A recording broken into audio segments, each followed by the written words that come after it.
aroor wanaagsan meel kasta oo aad joogtaan waa subax arbaca ah 8 bisha May ee sanadka 2024 waxaad naga dhageysanaysaan mawjadaha gaagaaban ee 16 iyo 19 mitir band efemyada magaalooyinka geeska Afrika qaar iyo bogga voasomali.com saacadda Afrikada bari waa 6 iyo barkii subaxnimo idaacadda saaka ee caalamka waxaa idiin soo jeedinaya anigoo ah Nuur Xasan Nuur.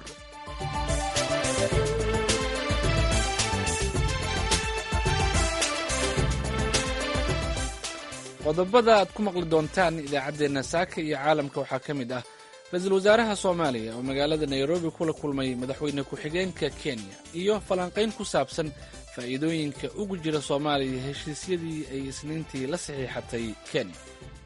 dhanka waxbarashada khaasatan Soomaaliya ayaa faa'iido badan ku qabta dadka Soomaalidana ay u aadaan waxbarasho oo dibadda ah Suudaan, Soomaaliya, Ethiopia, Malaysia, India adduunka dhan ay u aadaan.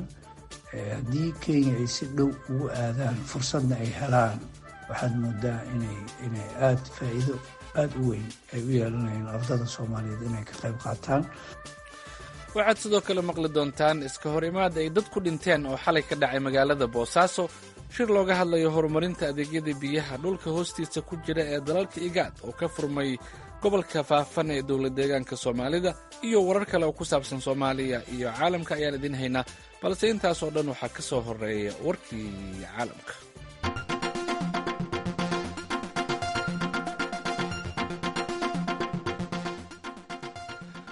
iska horimaad sababay khasaare isugu jira dhimasho iyo dhaawac ayaa xalay ka dhacay xeebta magaalada Boosaaso ee gobolka Bari sida ay ku soo warantay wariyaha VOA-da Faadumo Yaasiin Jaamac.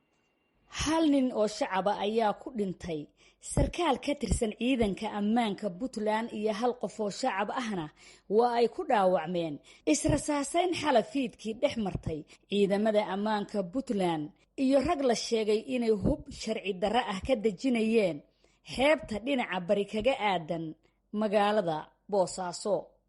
goobjoogayaal ka agdhowaa xeebta uu iska horimaadku ka dhacay oo magacooda ka gaabsaday sababa ammaan dartood ayaa VOA u xaqiijiyey inay baxsadeen sixiimadii hubka waday iyo raggii dejinayay hubka sharci darrada ah. dhinaca kale saraakiisha laamaha ammaanka Puntland oo ay VOA la xiriirtay ayaa ii xaqiijiyey dhimashada halka qof oo shacabka ah, dhaawaca sarkaalka iyo dhaawaca qofka shacabka ah. waxaa kaloo saraakiishu ay ii sheegeen inay weli ku guda jiraan howlgal ay ku baadigoobayaan hubka iyo raggii watay oo ay sheegeen in qaarkood ay u baxsadeen dhinaca badda. Faadumo Yaasiin Jaamac, VOA, Boosaaso. wadahadallada lagu reexayo xabad joojin laga gaaro dagaalka Israa'iil iyo Xamaas ee Gaza ayaa lagu wadaa in dhinacyada ay maanta oo Arbaca ah ka sii amba qaadaan magaalada Qaahira. dowladda Mareykanka ayaa talaadadii shalay sheegtay inay rumaysan tahay in farqiga u dhexeeya Israa'iil iyo Xamaas lagu soo afjari karo wadahadallada gaar ahaan hindisihii aqbalaadda ee ugu dambeeyey ee ay Xamaas ka soo baxay isniintii. afhayeenka aqalka cad John Kirby ayaa sheegay in Xamaas ay soo bandhigtay hindise dib u eegis ay ku soo samaysay islamarkaana bayaanka cusub uu muujinayo in dulduleelka jira la xiri karo balse waxa uu ka gaabsaday in uu faahfaahin dheeri ah bixiyo. ciidanka Israa'iil ayaa talaadadii qabsaday marinka ugu weyn ee isku xira Gaza iyo Masar ee Rafax halkaas oo ay ku nool yihiin in ka badan 1 milyan iyo bar Falastiiniyiin isugu jira qaxooti iyo barakacyaal. tani ayaa waxa ay gabi ahaanba jaraysaa khadka kaliya ee malaayiintaasi ku go'doonsan Gaza loo marsiiyo sahayda lagama maarmaanka u ah noloshooda xilli boqolaal kun ay la nool yihiin gaajo iyo dawo la'aan. magaalada Qaahira waxaa weli ku sugan dhammaan 5 wafdi ee ku lugta leh wadahadallada ee kala ah Xamaas, Israa'iil, Masar, Qatar iyo Mareykanka. maanta oo Arbaca ah ayaana la filayaa in wadahadallada ay dib u bilowdaan. warka caalamka waa naga intaa u diyaar garooba qaybaha inooga haray idaacaddeenna saaka.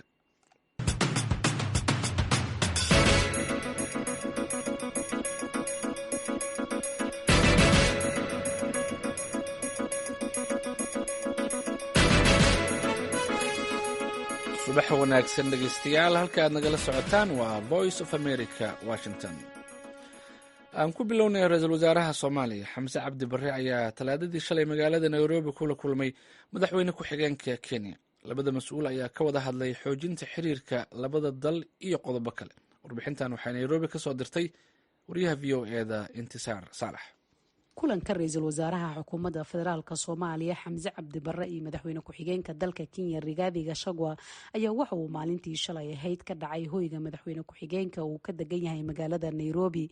waxayna kulankaasi uga hadleen sidii loo xoojin lahaa islamarkaana loo meelmarin lahaa qodobadii maalintii isniinta ay wada saxiixdeen labada dowladood maadaama labada dal ay ka dhexeeyaan dana badan. soomaaliya iyo kenya ayaa waday labadii sano ee lasoo dhaafay dadaallo xoogan ay ku doonayeen sidii dib loogu hagaajin lahaa xiriirka labada wadan oo xumaa dhowrkii sano ee lasoo dhaafay, taasoo ay sababtay murankii badda iyo khilaafkii u dhexeeyey madaxweynihii hore ee dowladda federaalk soomaaliya maxamed cabdulaahi farmaajo iyo sidoo kale madaxweynihii hore ee kenya uhuru kenyatta. heshiisyo dhowraha ayay galeen soomaaliya iyo kenya, inta badanna ma aysan fulin. sababaha ay u fuli waayeen ayaa loo aaneeyey inay yihiin hay-adaha dowladda soomaaliya oo weli ku jira koritaan iyo isbedelada ku dhacay xukuumadaha oo keentay in mid kastaba ay gasho heshiis hor leh iyadoo aan dib u eegin heshiisyadii hore ee xukuumadihii ka horreeyey ay galeen. haddaba maalintii isniinta ahayd ayaa labada dowladood waxa ay kala saxiixdeen heshiis iskaashi oo dhinaca amniga, ganacsiga, xuduudaha iyo waxbarashada, kuwaasoo muhiim u ah labada wadan.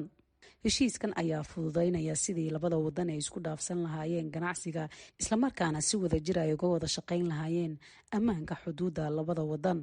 heshiiskan dowladaha soomaaliya iyo kenya ay ku kala saxiixdeen kalfadhigii saddexaad ee guddiga wadajirka ee wadashaqaynta kenya iyo soomaaliya ee GCC ayaa waxa uu muuqdaa mid ka duwan heshiisyadii hore ay wada galeen dowladaha soomaaliya iyo kenya. waxayna iminka u muuqataa in kenya iyo soomaaliya ay ka go-an tahay inay yeeshaan iskaashi dheeri ah oo dhinacyo badan leh sida loo hagaajiyo diblomaasiyadda, kobcinta nabadda iyo xasiloonida geeska afrika. kenya iyo soomaaliya ayaa leh xuduud ballaaran oo dhan 681 kilomitir, waxaana ka dhexeeya ganacsi ballaaran iyadoo kumanaan soomaali ah ay ganacsiyo ku leeyihiin magaalada nairobi. taasina ay muujinayso xiriirka soo jireenka ah ee ka dhexeeya labada wadan. aad ayay u mahadsan tahay intisaar saalax xuseen oo warbixintaas nairobi ka soo dirtay. sida aadba warbixintaas ku maqasheen, isniintii waxaa magaalada nairobi heshiisyo la xiriira dhinacyada amniga, difaaca iyo ganacsiga ku kala saxiixday dowladaha soomaaliya iyo kenya. haddaba ahmiyadda heshiiskaas iyo danaha iyo faa'iidooyinka uga jira soomaaliya ayay intisaar saalax ka wareysatay sandhool axmed geelle oo ka faallooda arrimaha siyaasadda iyo dhaqaalaha kuna sugan magaalada nairobi. heshiiskan wuxuu soomaaliya iyo kenya muhiimad weyn ayuu u leeyahay marka aad fiiriso dhinacyada iskaashiga oo saddexda dhinac ahayd midda siyaasadda, difaaca iyo waxbarashada. intaba waxaad moodaa laba qodobo u horeysa inay aada muhiimadda saareyso labada dhinac. dhanka waxbarashadana ay soomaaliya saareyso muhiimad aada u weyna ayay u leeyihiin labada wadan. sandhool, dadka inta badan waxay maqlaan heshiise ayaa la galay oo labada dowladood ay wada galeen, haddana ma arkaan miro dhalkii heshiisyadaasi kasoo baxay. marka heshiiskani maxaad isleedahay waa uu kaga duwan yahay heshiisyadii hore ay labada dowladood ee kenya iyo soomaaliya ay wada gaareen? heshiisyada qaar horey ayaa loo soo seexday oo waxaad ogtahay in wasiiradii amniga waagii joogay ay isugu tageen magaalada mombasa iyo xuduudada, kuwii nabad sugidda, kuwii kale madaxweynihii waagii hore yimid intaba. laakiin aada moodo in guddigan oo labada dhinac inaysan waagii xoog saarin, hadda ka muuqato in ay labada dowladood oo dhinaca siyaasadda ay isla jaan qaadeen. aada moodo inuu dhaqan galayo. heshiisyadii hore waa sax, siyaasadda iyo aragtiyada waxyaabo badana lagu kala duwanaa, laakiin dhowr fadhi kolka ay yeesheen kadib waxaad moodaa inay isku soo dhawaadeen. aada u malaynayso in ay muhiimad weyna ay saareen sidii ay iskula jaan qaadi lahaayeen. marka heshiiskan ay seexdeen waa heshiis muhiimad u leh labada wadanba, dhinac kasta. dhinaca amniga oo cadow ay ka dhexeeyaan, maxaan ku irahdaa dhinaca difaaca oo iyadana sidoo kale ah, iyo dhanka waxbarashada iyo siyaasadda. ma laisdhihi karaa dhanka waxbarashada waxaa faa'iido badan ku qaba dowladda soomaaliya oo sidaan ognahay arday fara badan oo dalkii soomaaliya wax kusoo baratay ayaa markastaba caqabada iyo culays kala kulma markay doonayaan in jaamacadaha wadankan ay ku biiraan? dhanka waxbarashada khaasatan soomaaliya ayaa faa'iido badan ku qabta.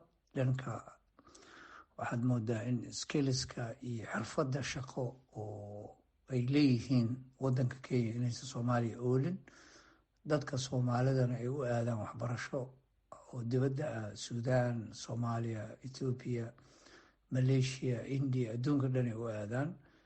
Haddii kenya ay si dhow ugu aadaan, fursadna ay helaan, waxaad moodaa inay aada faa'iido aada u weyn ay u yeelanayaan ardada soomaaliyeed inay ka qayb qaataan jaamacadaha kenya. Marka yacni waxaad u malaynaysaa meeshaas inay baahi badan aan u qabno dhanka soomaalida, waxbarashada, skilliska, technicalka, farsamada, dhan kasta oo waxbarasho ku saabsan. Marka midaasaad moodaa inay aada iyo aada soomaaliya dan weyn ugu jirto. dowladda kenya laftigeeda dan baa ugu jirta, leanna ardada meesha imaanaysa waxay bixinayaan wax la dhaho accommodation, meesha ay degi lahaayeen, waxbarashada, fiiga, maxaan ku leeyahay, lacag bay la imaanayaan. jaamacadihii waxay u baahan yihiin in la bixiyo tuition fiiga. yacni labada dhanba faa'iido ayay ku qabaan. marka sidaasaan filaya. sandol, heshiiskii labada dowladood waxaa ka mid ahaa arinta xuduudaha oo kale. arinta xuduudaha waxyaabaha sida hoose ee looga wada hadlay ama heshiiska lagu cadeeyey maxaa ka mid ahaa? heshiiskan waxaa lagu xuso waxyaabaha ay ka midka yihiin xuduudaha iyo isku socodka. xuduudaha waxaad moodaa kenya xuduud waxay la leedahay ilaa 5 wadan: soomaaliya, ethoobiya, south sudan, uganda iyo tanzania. soomaaliya iyo kenya xuduudkooda oo qiyaastii lagu tilmaamo 681 kilomitr oo u dhiganta 423 mayl. iyadana waxay leeyihiin xuduud aada u weyn oo dhinaca security-ga, ganacsiga, howlo badan ka socdaan. marka waa muhiim in laga shiraa kadibna qaab oo security-ga sida laysku ogyahay looga wada falgalaa labada ciidan, labada custom. waxaa ogtahay, sida aada ogtahay, maalin dhaweed waxaa la galay heshiiskii ahaa East African Community inay Soomaaliya member ka noqonayso, fududaanayso isku socodka. haddana aada laysugu socdo oo Soomaaliya iyo Kenya ganacsigana uu socdo, laakiin ay muhiimad tahay in la qaabeeyo lagana xaajoodo si hufanna maxaan ku irahdaa loo dardargeliyo howshaas. muddo badanaa lasoo ballan qaaday, hadda waxaad moodaa in si dhaba howshaas ay u socoto. muhiimad qaas ay leedahay dhinaca security-ga iyo dhinaca ganacsiga labadaba. sandool axmed geele oo ka faallooda arrimaha siyaasadda iyo dhaqaalaha, nairobi ayuu ugu warramay wariyaha v o e-da intisaar saalax xuseen.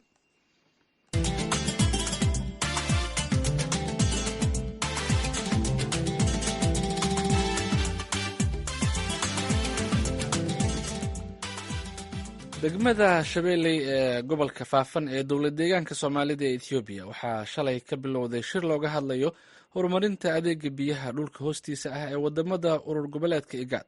warkan waxaa magaalada jigjiga ka soo diray wariyaha v o e-da maxamed cabdiraxmaan gaata. waxaa degmada shabeelle ee gobolka faafan ee dowladdeegaanka soomaalida lagu daafuray mashruuca horumarinta adeega biyaha dhulka hoostiisa ku jira ee wadamada urur goboleedka igaad. haddaba munaasabadda waxaa kasoo qaybgelay madaxweynaha dowladdeegaanka soomaalida mustafa maxamed cumar, qaar ka mid a wasiirada biyaha ee wadamada igaad, ergooyin ka socday wadamada caalamka iyo weliba hay-adaha UN-k, iyadoo ujeedadu ahayd in xal waara loo helo caqabadaha biyo-yaraaneed ee markaasi ka jira gobolka, taasoo ay sababeen abaaro soo noqnoqday, kobaca bulshada iyo isbeddelka cimilada, islamarkaana saameeyey bulsho lagu qiyaasay 40 milyan oo qof oo ku nool gobolka geeska afrika. madaxweynaha dowladdeegaanka soomaalida mustafa maxamed cumar oo madasha ka hadlay ayaa sheegay in wixii ka dambeeyey isbeddelka ee dowladdiisu xoogga saartay in kor loo qaado heer daboolka biyaha oo aada u hooseeyey lana gaadhsiiyey in ka badan 47%. It's with great pleasure that I welcome you to the launch of the Groundwater Access Facility, GAFA, a joint initiative led by IGAD. waxaa farxad ii ah inaan halkan idinku soo dhoweeyo ee daahfurka mashruucan horumarinta biyaha dhulka hoostiisa ee GAFA ee ka faa'iidaysiga biyaha ku jira dhulka hoostiisa oo qayb ka ah qorshe wadareedka horumarineed ee IGAD ay hormuudka u tahay. munaasabadda daahfurka mashruucani GAFA waa mid dhab ahaantii ka turjumaya, ayuu yidhi madaxweynuhu, horumarka uu ku tallaabsaday deegaanka soomaalida isbeddelkii kadib. madaxweynuhu waxa uu xusay in deegaanka uu soo maray cadaadisyo kala duwan oo sababay tacadiye inay dhacaan arrimahaasna waxa uu yidhi waxay dhibaato ku keeneen in dib u dhac uu ku yimaado dhammaan kaabayaasha dhaqaale ee horumarkii aasaasiga ahaa inay noqdaan kuwo liita isagoo sheegay in 6 sano ka hor heer daboolka adeega biyaha deegaanka in uu ahaa mid aad u hooseeya 20% ilaa 18 magaalo iyo miyiba. geesta kale madaxweynaha ayaa sheegay in isbeddelkii kadib dadaallo badan oo ay samaysay xukuumaddiisu la gaadhsiiyey heer daboolka biyaha deegaanka in la gaadhsiiyey 100% in ka badan 47.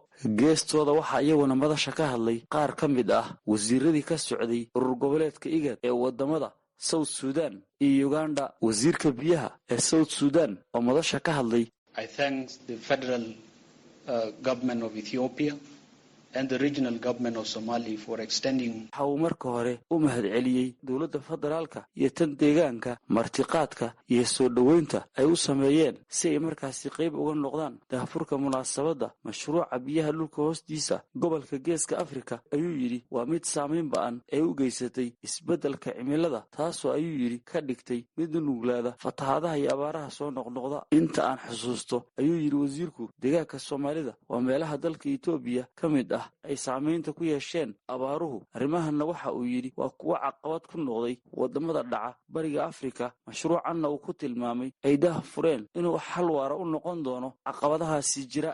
wafdigan ka koobnaa wasiirada biyaha ee wadamada IGAD ayaa intii ay joogeen deegaanka Soomaalida waxa ay soo booqdeen mashruuca biyagelinta magaalada Jigjiga wejigiisa labaad oo markaasi laga soo jiidayo santarka dhagaxa leh ee Faafan, iyo sidoo kale mashruuca biyagelinta oo markaasi laga wado magaalada Wajaale, iyagoo markaasi soo indhiindheeyey sharaxaadna laga siiyey mashaariicahani sida ay u socdaan iyo halka ay marayaanba. isku soo wada duubo IGAD waa urur goboleed ay ku bohobeen wadamada dhaca geeska Afrika ee kala ah Ethiopia, Djibouti, Soomaaliya, Kenya, Uganda, Sudan, Eritrea iyo South Sudan. waana kuwa markaas iska kaashada danaha horumarineed ee ka dhaxeeya wadamada nijaarka ah. Maxamed Cabdiraxmaan Gaata, VOA, magaalada Jigjiga.